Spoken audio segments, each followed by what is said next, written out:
Hey, welcome back. Today's video is going to be one of those secrets of F-Class videos because I have a secret that I want to share with you. Now, I normally would share this kind of stuff with the patrons, but I thought I'd give you a taste of it here on YouTube. So, we spend a lot of time talking about load development, shooting holes in paper, trying to get that very super small group, trying to get that perfect one hole group at 100 yards. Well, that's all well and good, but that's not the only thing you need to be able to do. You can load develop until you turn blue in your face, about the color of my shirt, and you still aren't going to get what you want out of the rifle during a competition.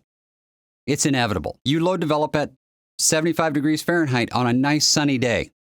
You go to a range to go to a match, say Rattlesnake, and it's 103. What happened to your velocity? We'll get back to that. So the secret is, if you want to win or place in matches, even when your rifle isn't shooting its best, you need to have some strategies in your pocket, some tactics for dealing with those problems. And that's what I'm going to teach you today. Because I have won more of these medals with rifles that didn't shoot worth a darn than I have with rifles that shot really well. Honestly, I end up with a rifle that is not perfectly in tune more often than I end up the other way. Perfect tuning is not what results in medals. Medals come from being able to deal with the consequences of that rifle being slightly out of tune and make it go into tune while you're shooting it. And that's what we're going to talk about today. In order to illustrate what's going on, I'm going to show you a piece of a ladder test I did on a 6-dasher. I shot this just the other day for a Patreon video and thought I'd share it with you because it illustrates a point so clearly.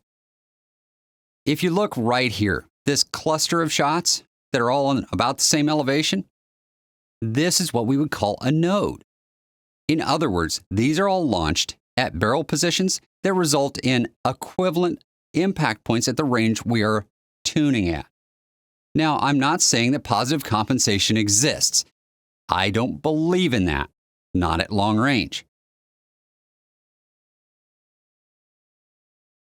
Every shot is a different charge. I started at 31 grains and went up 0.2 of a grain every single charge until I got to the top. This is called an optimal charge weight test or a ladder test. I'm not here to teach you how to do ladder tests. I'm not here to teach you how to do load development. We're talking about the other end of the spectrum. You've already done your load development. You've picked your load out. You've loaded everything up. You're basically welded to this decision and you get to a match and it doesn't shoot quite the way you want it to. You either get high or low flyers, and that's why I have the ladder out. If you look at the ladder, you see that outside of this very small band of shots, the impact point shifts downward for lower charges and upward for higher charges. This is exactly what's going on when you get the wrong charge at a match, because your load is not tuned to your existing conditions. It doesn't matter how you got there. You may have tuned at 75 and it's now 103. It could be that maybe you missed the tune window. Maybe you jumped at that small group when you did your testing and you ended up fooling yourself a little bit, or you just caught the edge of the window instead of catching it in the middle. Being able to deal with a slightly out of tune rifle is a major skill for an F-Class competitor, or for a PRS competitor for that matter, or anyone else that shoots a rifle for successive shots into groups. Because ultimately, being able to get multiple rounds into the same spot on your target is important. We now have a situation where we have a rifle that, let's say, is shooting low flyers occasionally, maybe 1 out of 20 shots or 1 out of 10 shots. And they're scary. You're hitting center line, right on waterline, X's. You're just going across X ring back and forth and you get that dropout that's almost at the bottom of the 10 ring. Or worse yet, it's a 9 out the bottom. How do you eliminate those? How do you make the rifle shoot better? Because we've defined that those are caused by lower velocities due to an improperly low powder charge.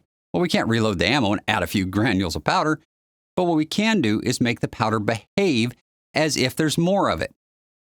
And that's pretty simple to do. There's 2 ways to do this. We can take advantage of the chemical properties of the powder. Let's do that first. So in order to do this, we're going to increase the temperature of the powder. We can do that by keeping the ammunition in our pocket to warm it up if it's a cold day. Or we can get the barrel warm and then use the barrel as a heat sink to heat the ammunition before we fire it. In other words, we're going to cook the rounds in the chamber. I know people say never cook a round in the chamber. Well, I do. As a matter of fact, I intentionally do during certain matches to get that powder temperature up to make the rifle shoot better. It's one of those secrets. The other way that we can do this is by taking advantage of physics. When you fire a round in your rifle, pressure is generated between the rifle and the bullet. We all think of the pressure as projecting the bullet out of the muzzle, and that's true, it does. But that same pressure is acting on the rifle, projecting the rifle back toward you. If we change the rifle mass, the bullet energy leaving the muzzle changes. How do we increase the mass of the rifle? Well, that's pretty easy. Put a little shoulder in it. Add your mass to the rifle, and you can increase the velocity. Now, this is sensitive in some ways and can be a little hard to execute. I've been able to do it several times successfully. But all of this is based on having a good, stable, consistent process for shooting the rifle so that you know when you've increased the pressure. Because if you just address it differently every time you go shoot, you aren't going to know if you have more or less pressure than normal, which is going to make your load development even harder. If you normally put 3 to 5 pounds of pressure against a rifle and you find that you're getting low dropouts, maybe 10 pounds is appropriate. That's the idea. Now, ultimately, if I have a choice, I'm going to heat up the rounds rather than add shoulder pressure. Shoulder pressure is a last-ditch effort. You can't get the ammo any warmer for some reason, conditions, whatever happens to be going on, and you just simply have to do something else. That's when I use shoulder pressure. Let's take the converse, for example. Let's say we get intermittent high shots, and they're not condition caused. Now, this is all assuming that this is caused by your load, not conditions. You're the only one that can tell the difference when you're shooting. If you're seeing everyone get high shots, it's probably not your load. If you're the only one, or one of only one or two, then you're probably seeing a load problem. In that case, we're going to do the exact opposite. We have high shots, we need to cool the powder down. So we're going to keep the ammunition in a cooler to make sure the sun doesn't get on it. We're going to try to minimize the amount of time in the chamber, and we're going to try to keep the barrel temperature down as much as we can, which means you're going to leave the bolt open longer and not put the round into the load tray until the last moment. Then you're going to close the bolt and very quickly send the round. In other words, you're going to aim the rifle before you load it, which you should be doing anyway. It's just a matter of when you actually apply the round to the chamber. And you're definitely not going to poke the round forward into the chamber with your finger because that starts the heating cycle. It starts the timer of overcooking your round. If that's not enough, you can back off on your shoulder pressure a little bit. Now, you can go to 0 shoulder pressure, but many shooters shoot free recoil already. In that case, they don't have anything to work with. Being able to take advantage of what you have and make it work once you're at the match is an important skill set that many people kind of gloss over and don't think about. They're so worried about their load development that they forget that that load development is only valid for the conditions and location that they did the load development at.